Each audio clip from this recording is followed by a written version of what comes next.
జ్ఞానం గల స్త్రీ. సామెతల గ్రంథము 24వ అధ్యాయము మొదటి వాక్యాన్ని 2-3 వాక్యాన్ని మనం చదువుకుందాం. ముఖ్యంగా 3వ వాక్యం, జ్ఞానము వలన ఇల్లు కట్టబడును, వివేచన వలన అది స్థిరపరచబడును.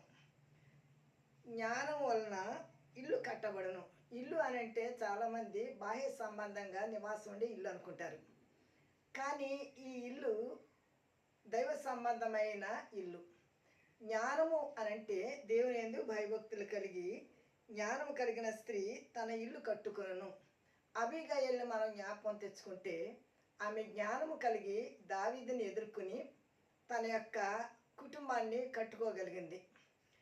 అలాగే యెజబెలు జ్ఞానహీనురాలై తన కుటుంబాన్ని ఊడబెరుకుంది. తనను బట్టి తన సంతానం అంతా నాశనమైనట్లుగా దేవుని యొక్క వాక్యంలో మనం చూడగలుగుతున్నాం. జ్ఞానాన్ని బట్టి ఎస్తేరు తన రాజ్యములో స్థిరమైన ఉన్నతమైన మహారాణిగా ఆశీర్వదించబడింది. ఈ భూ సంబంధమైన అతిశయాన్ని బట్టి వస్తి తన యొక్క కిరీటాన్ని కోల్పోయింది. కనుక దేవుని యందు భయభక్తులు కలిగిన స్త్రీలు వారి యొక్క గృహాన్ని కట్టుకోవడం అంటే ఆత్మీయంగా వారి బిడ్డలు వారు కుటుంబ జీవితం కలిగి ప్రభు కొరకు జీవించడం, కుటుంబ ప్రార్థన విడవకుండా ఆరాధనకి కుటుంబంగా వెళ్ళడం, దేవునిలో వారి బిడ్డలను భయభక్తుల్లో పెంచుకోవడం.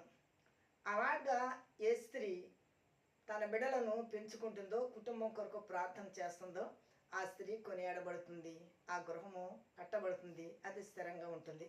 కనుక అలాంటి జ్ఞానం గల స్త్రీలుగా మన గృహాన్ని కట్టుకోవడానికి దేవుడు తన కృపా సహాయం మనకందరికి అనుగ్రహించును గాక. ఆమేన్.